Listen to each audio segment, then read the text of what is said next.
नमस्कार। मैं दिनेश कुमार।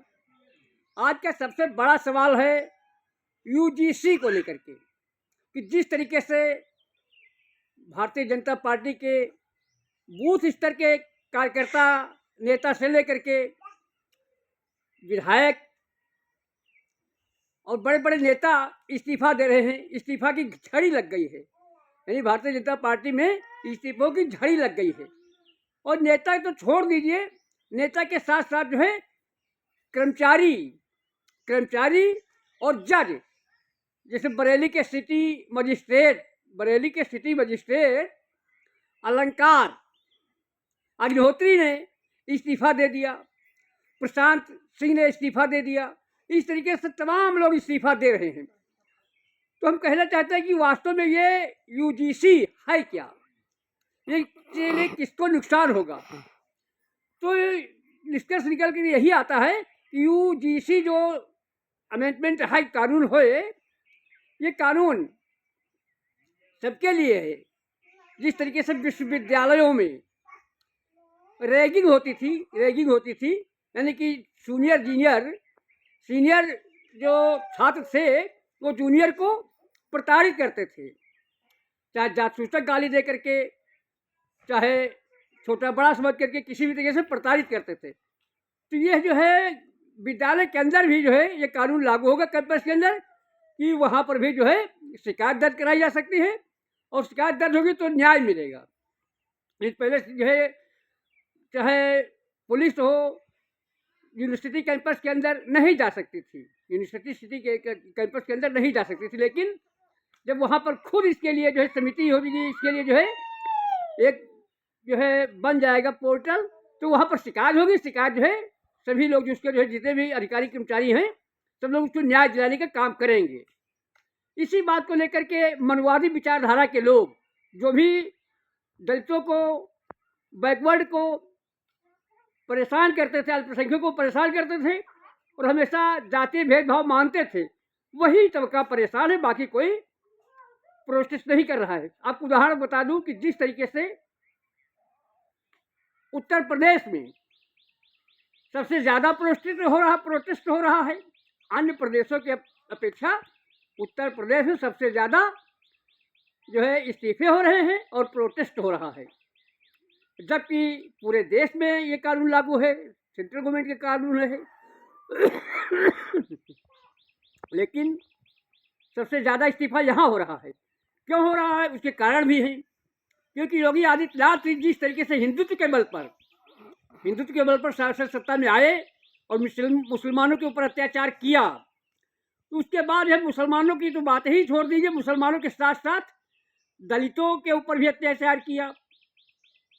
यहाँ तक कि जो सांसद भी इसकी चपेट में आए, यानी सांसद जो पावरफुल सांसद भी चपेट में आए, तो आम जनता की कौन कहे। सांसद भी चपेट में आए, दलितों के ऊपर अत्याचार किया। उसके बाद उनके सजातीय बंधुओं ने बैकवर्ड वर्मा को पेट्रोल डालकर जिंदा जला दिया।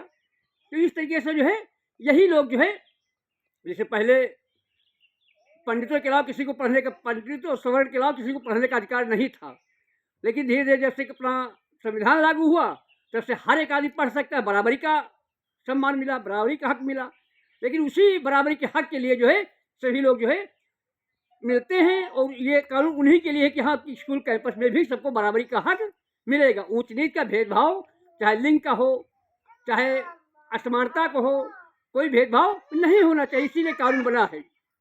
और जो है जब बाबा भीमराव अंबेडकर ने संविधान लिखा था तभी कहा था कि संविधान तो बढ़िया है, लाखों में एक है, लेकिन इसको फॉलो करने वाले और कराने वाले इसको जो है नहीं सही से फॉलो करेंगे तो फिर जो है जो हम इसकी जो है कोशिश किए हैं, जो हमारी इच्छा है, जो हमारा सपना है, वो पूरा नहीं हो सकता है।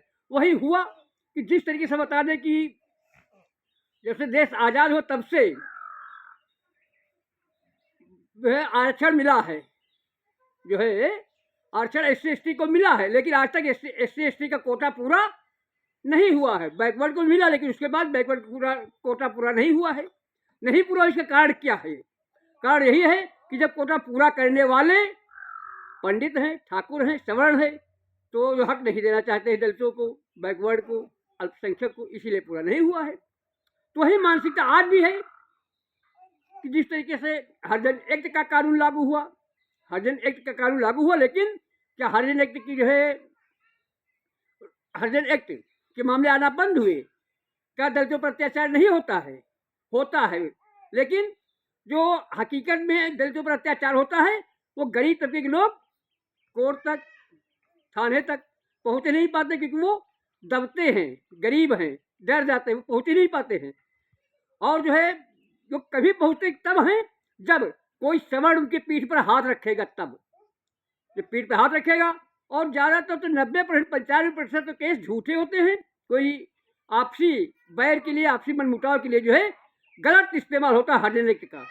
तो वही चीज़ है कि जैसे हरिजन एक्ट का गलत इस्तेमाल होता है और इतने साल से लागू, लेकिन उसके बावजूद भी जो है दलितों पर अत्याचार कम नहीं हुआ है।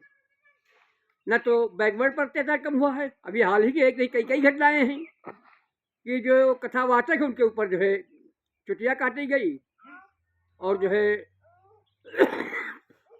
चुटिया काटी गई, और यहाँ तक कि दूध से छिड़काव किया गया तो उनको पवित्र किया गया। तो तमाम तरीके की घटनाएं हैं कि जो है अभी हाल ही में जो है ठाकुर बिरादरी के लोगों ने एक जो है दलित लड़की का, नाबालिग लड़की का अपहरण किया। उसमें एक पुलिस वाला भी शामिल था, और जो है उसमें जो है पुलिस वाला भी शामिल था, और जो है वो शामिल था ठाकुर बिरादरी का आदमी था। तो इस तरीके से तमाम वित्तीय घटनाएं हुआ करती हैं। तो इस घटना को रोक तभी लग सकती है जब उसका सही ढंग से पालन हो। तो इसीलिए केवल फायदा नफा नुकसान की बात नहीं है। ये जो कानून बना है ये कानून सबके लिए है और सबके हित के लिए है। लेकिन जो हमेशा जातिवाद करते हैं और जो है जो जातिवाद करते हैं, इसीलिए उन्हीं को खा रहा है। तो इससे फायदा किसी को नहीं, नुकसान किसी को नहीं। लेकिन हाँ, जो हमेशा से सामंतवादी व्यवस्था लागू की है वो नहीं चाहते हैं कि सामंतवादी व्यवस्था खत्म हो। इस तरीके से जो है इस्तीफे हो रहे हैं।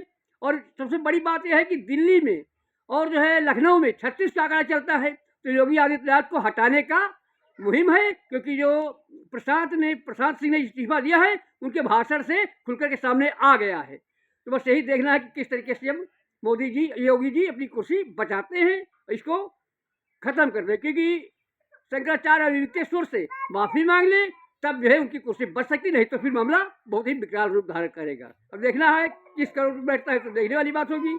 हमारी खबर का क्या असर होता है।